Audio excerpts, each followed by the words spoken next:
Pesannya itu aja. Terus tiba-tiba beliau bangun lagi, kaget bangun. Jadi selama ini kalau ada nasihat, engkau selalu bilang minta sama Allah. Ada nasihat, minta sama Allah. Ada manusia butuh, ada masalah, nasihatnya minta sama Allah. Selamat datang di channel Perjalanan Menuju Hijrah. Yang sudah subscribe, semoga kita selamat dunia akhirat. Ada kasus yang dialami Syaqiq Al-Balkhi. Saat itu beliau lagi gak punya uang. Syaqiq Al-Balkhi gak punya uang. Lagi duduk beliau, tiba-tiba istrinya datang, istri beliau. Lalu kata istrinya, taro ma biha ulail atfal minal ju'. Wahai suamiku, tidakkah engkau lihat bagaimana kelaparannya anak-anak kita?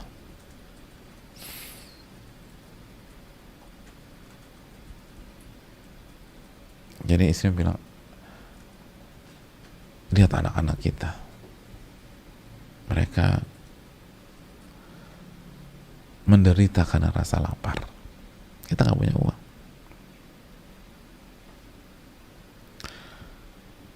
Maka apa yang dilakukan Syaqiq Al-Balkhi?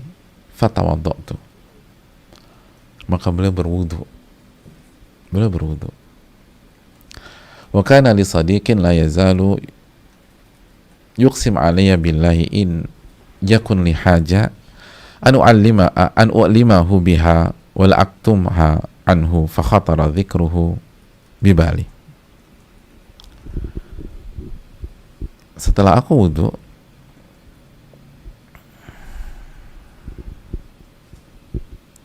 aku teringat dengan sahabatku.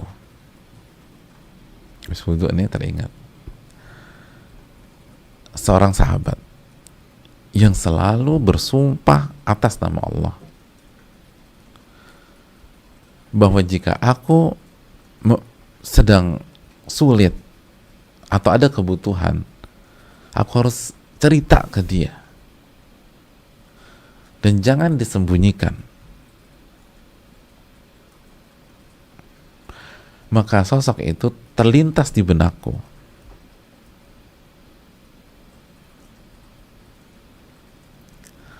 Jadi beliau punya sahabat yang baik banget.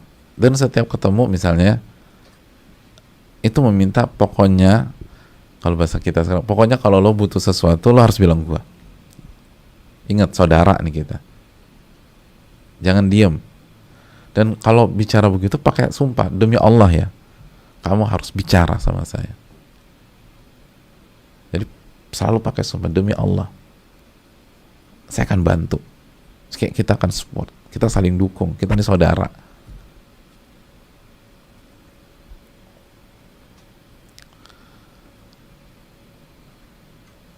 Nah begitu wudu, ingat tuh, ingat. Hadirin Allah muliakan, kalau kita jadi Syaqiq Al-Balkhi, perasaan kita gimana? Ah, ini solusi, makanya wudu gitu. Bener nih, wudu, ingat orang. Maka keluarlah Syaqiq Al-Balkhi dari rumahnya menuju rumah orang tersebut. Ah, ini solusi, makanya nih kalau ada masalah kita wudu gitu. Ingat deh solusinya. Pergilah dari rumah. Dalam perjalanan melewati masjid. Oh, belum selesai ceritanya Ustaz? Belum. Kalau aneh udah selesai ceritanya, langsung Anda telepon minta duit. Belum selesai nih. Lewat masjid. Begitu melewati masjid, teringat dengan nasihat Abu Ja'far, seorang nama besar pada saat itu, Abu Ja'far. Oh, ini nasihatnya bagus banget jamaah. Catat baik-baik. Kata beliau, man urida lahu haja ila makhluk falyabda fiha billahi azza wa jal. Barang siapa yang punya urgensi, punya kebutuhan, sehingga kebutuhannya itu memaksa dia untuk meminta kepada makhluk. Meminta kepada makhluk. Darurat nih, darurat.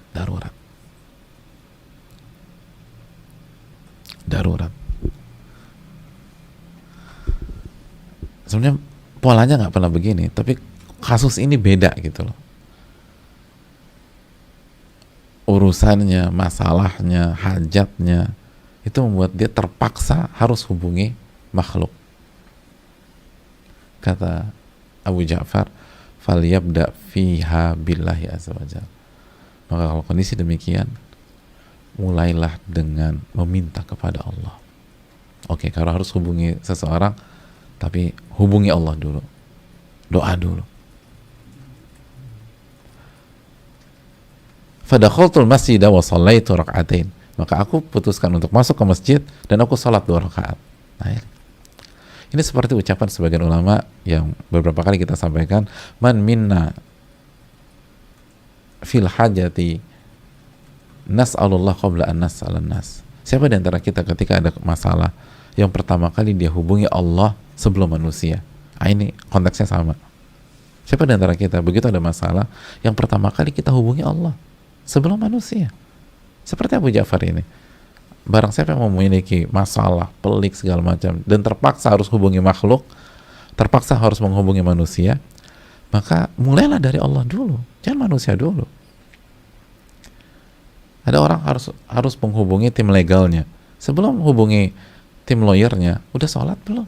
Minta nggak sama Allah? Doa dulu sama Allah. Dan dari sini sekali lagi, meminta kepada manusia itu diperbolehkan, hadirin sekalian, selama hati itu tidak ke makhluk. Itu yang dijelaskan Al-Imam Muhammad bin Shalih Al-Utsaimin. Selama hati itu tidak ke makhluk. Jadi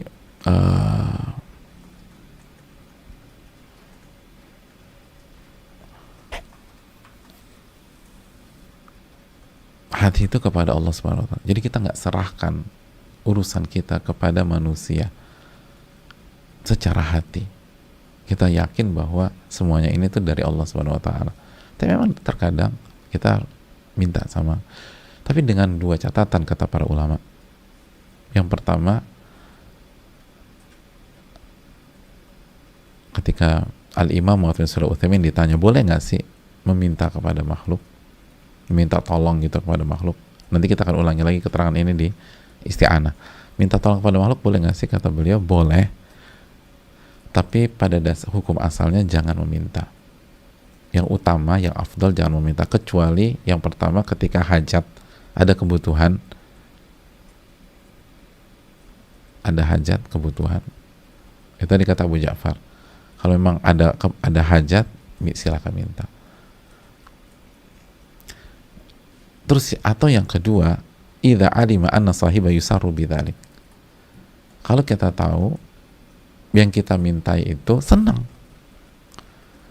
maka silakan hubungi dia dalam rangka bukan tergantung sama dia, tapi karena memberikan rasa gembira ke dalam hati dia.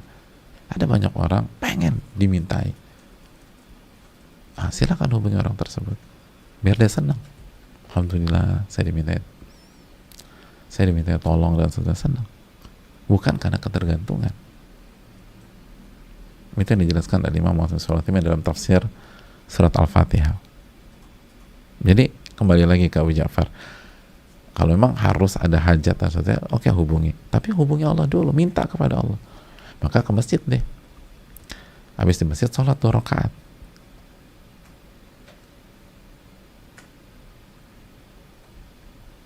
Habis itu jamaah, Syaqiq Al-Balkhi itu ketiduran beberapa saat. Jadi ketiduran mungkin hanya beberapa detik gitu. Dan ketika itu dia merasa dia menyampaikan Ya Syakik, atadulul ibadah ala Allahi thumma tansah. Wahai Syakik, selama ini engkau mengarahkan manusia kepada Allah dan sekarang engkau lupa sama Allah.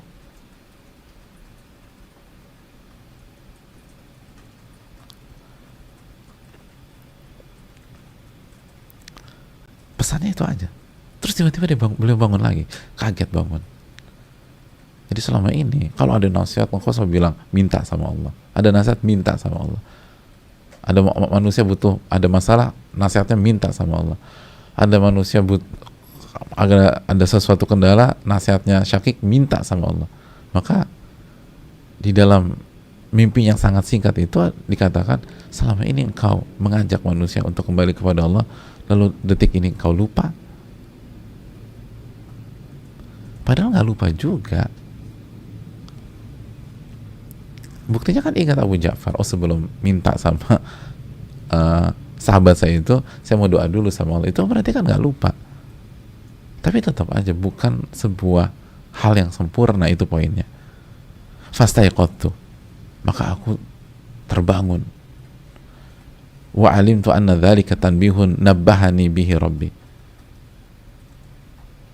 Dan aku berkeyakinan ini adalah pesan dari Allah Subhanahu wa taala kepada aku. Ke masjid, sholat, terus terlelap sedikit aja, lalu bangun dan ada pesan itu di dalam tidurnya. Ini bukan nggak sengaja nih, ini pesan nih. Maka Syakik putuskan untuk tidak keluar masjid sampai sholat isya. Nggak jadi ke ininya. Udah, saya minta aja sama Allah. Daripada minta sama manusia, minta aja sama Allah. Sampai sholat isya. Tsumman saraftu ilal manzil. Lalu beliau putuskan untuk pulang ke rumah. Mungkin besok mau ikhtiar, mau berusaha sendiri. Tapi udah, saya nggak mau minta, saya mau pulang aja ke rumah. Jadi hari itu beliau putuskan untuk fokus minta sama Allah. Baru nanti ikhtiar lagi. Tapi beliau nggak mau minta kepada yang lain. Itu hadirin. Begitu sampai rumah, fawajatul ladzi aratu an aqsuda qad harrakallahu wa ajra li ahli ala yadayhi ma agnahum. Begitu saya pulang, itu saya bertemu dengan orang yang ingin saya temui. Allahu Akbar. Dia lagi ke rumah saya dan membawa makanan yang dibutuhkan saya sama keluarga pada hari itu. Allahu Akbar. Kata Syakik, Allah gerakkan hatinya untuk ke rumah saya dan memberikan itu. Subhanallah. Persis orang yang saya incar hari ini itu ke rumah saya. Padahal saya nggak WA. Mungkin di WA kali sama Syakik, Pak Ustadz. Gak ada WA jamaah. Email. Apalagi nggak ada. Allah gerakkan. Allah gerakkan. Persis. Sosok yang ada di benaknya itu yang datang. Subhanallah. Kebetulan. Gimana kebetulan? Allah yang berfirman, ud'uni astajib lakum, minta kepadaku, aku kabulkan. Tapi cuma masalah kita nggak yakin. Seyakin apa kita dengan ayat tersebut? Was'alullah min fadli, minta kepada Allah dari karunia-Nya. Seyakin apa kita dengan ayat tersebut? Para ulama itu yakinnya luar biasa. Dan kalau mereka tuh tidak khilaf kecuali cuman sisi-sisi ini aja. Padahal kalau ke orang tersebut juga boleh kan. Kalau hajat boleh, tadi kita bahas, boleh kalau lagi hajat. Tapi mereka putuskan untuk tidak dan lebih memilih minta kepada Allah semata, lalu berusaha sendiri. Bukan nggak berusaha ya, berusaha. Tapi kan ada waktunya kita minta sama Allah. Pas pulang orang itu yang datang jemaah. Orang itu yang datang tanpa diundang. Dan datang bukan tangan kosong, bawa makanan, kata Syakik. Bawa makanan yang kita butuh pada hari itu. Oh subhanallah. Persis yang kita butuhkan. Apa susahnya bagi Allah? As-Sami'ul Alim. As-Sami'ul Basir, yang maha mendengar, maha melihat, maha mengetahui. Tapi siapa di antara kita yang benar-benar yakin dengan konsep itu? Apa susahnya bagi Ar-Rahman Ar-Rahim? Tapi berapa persen yang membaca ayat itu di dalam sholatnya benar-benar yakin Ar-Rahman Ar-Rahim?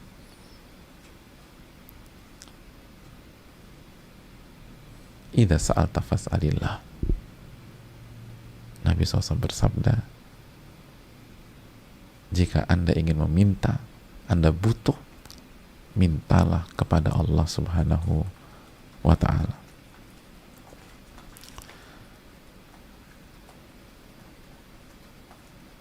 Ini yang bisa disampaikan, semoga bermanfaat.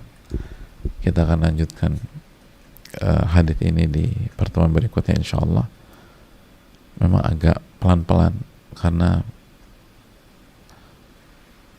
setiap penggalan dan setiap pesan ini dalam sekali dan kita butuhkan pada hari-hari ini. Semoga bermanfaat khususnya bagi yang berbicara dan yang mendengarkan, dan semoga Allah memberikan ilmu yang bermanfaat dan melindungi kita dari ilmu yang tidak bermanfaat, dan semoga Allah Subhanahu wa taala menerima amal ibadah kita. Subhanakallahumma bihamdika asyhadu an la ilaha illa anta astaghfiruka wa atubu ilaik. Assalamualaikum warahmatullahi wabarakatuh.